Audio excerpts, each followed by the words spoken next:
7 mūsų pratimas yra vienas iš man labiausiai patinkančių.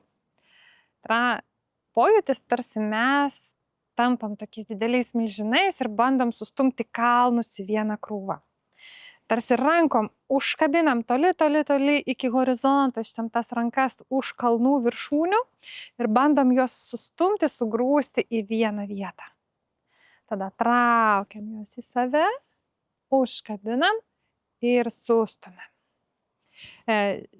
Šitame judesyje naudosim ir darbą su kojom, tai ne tik pasyviai ir spiruokliuojant vienai vietoje. Tai gali pasirinkti kokią nors pusę, gali daryti tiesiai. Svarbu, kad kojos nesusikryžiuotų, kad nebūtų užspausta, kad būtų tvirtas įsispyrimas ir viena koja galėtų atsispirdama perduoti svorį galinėje, o galinė ją įsiremia, sugeria, įsispiria. Taip? Ne taip, kad visai sukrentam pasyviai ir ta koja vargsta, bet ji šiek tiek atsistumė nuo žemės, kad išlaikytų spaudimą, kurį paduoda priekinė koja iš priekio į galą. Taip, pabandom pastatyti vieną koją į priekį. Rankos. Vėlgi, rankas traukiam tarsi iš tiršto medaus į save visų savo kūnų. Šitaip, vėlgi, pasyvus judesys. Kad judesys būtų nepasyvus, mes naudojam tą pačią spiruoklytę, įsispiriam į žemę, kad galėtume timtelti rankas į save. Tai yra vidinis darbas, vidinis judesys. Traukiam į save su pasipriešinimu, rankos į galą. Prasisuka. Aukštį galite reguliuoti, koks jums patogus, kiek jums kūnas leidžia ir kiek jam smagu. Nelaužykit kūno, jeigu jisai jums priešinasi aukštai, nekelkit, jeigu jam nemalonu. Kelkit į tokį aukštį, kuris jums patinka, kur ir kiek norisi jums pramasažuoti. Pečius, mentis, nugarą. Tai traukiam į save. Delnus visą laiką laikom, kiek išeina atvertę į viršų. Tada pirštais smeigiam į galą. Čia tarsi užkabinam kalnų viršūnės, delnais pakeltais į viršų stumiam juos į priekį ir atsiverčia delnai, atsisuka. Taip, susispaudžia, po to atsiverčia ir vėl traukiam į save.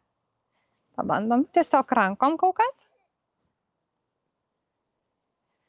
Tempiam, stumiam į galą, užkabinam ir visų savo kūnų stumiam kalnus. Tempiam, užkabinam, stumiam. Dabar tą judesį galim padaryti su kojom.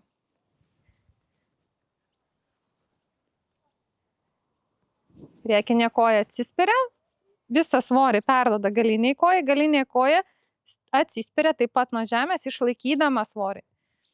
Ir stumia visą struktūrą į priekį. Tempiam. Čia galima padarinti kvėpavimą.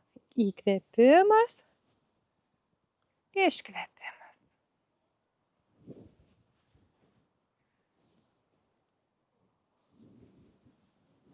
Platus mostas, rankos ilgos iki horizontų. Jeigu darysit neteisingai, kas yra neteisingai, nejausdami pasipriešinimo, vėl labai greit pavargsit. Jeigu nuolatos jausit tempimą vidinį, stumimą, traukimą, jums bus malonu, jūs pasikrausit, turėsit labai daug energijos. Taip, galim pakeisti koją, kitą pusę.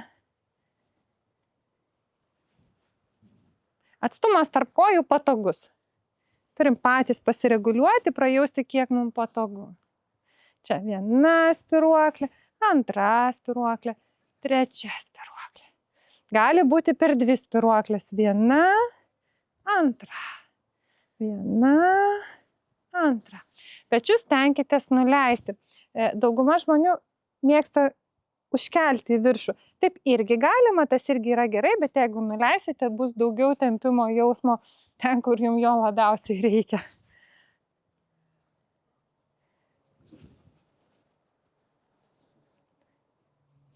Taip, traukiam ir stumiam kalnus. Visų kūnų traukiam ir stumiam. Visų kūnų į save traukiam, stumiam.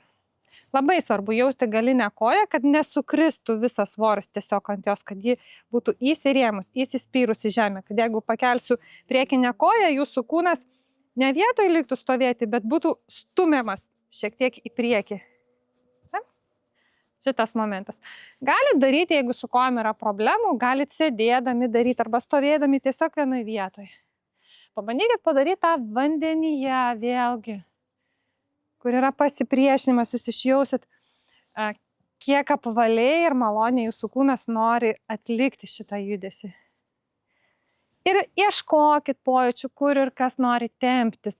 Jeigu mes sukuriam pasipriešinimą erdvėje, tas pasipriešinimas atpalaiduoja mūsų vidinės įtampas, kur mums yra viskas įsitempę, susispaudę, užsiblokavę.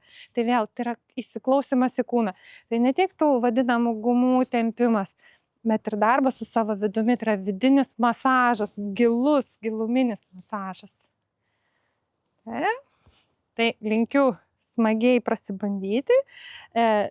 Darykit kiek norit, kaip norit, 8 kartus į vieną pusę, 8 į kitą, ar tiesiog priekyje, ar po keletą kartų, vieną pusę ten, kitą ten, po vieną, po du, nėra skirtumo.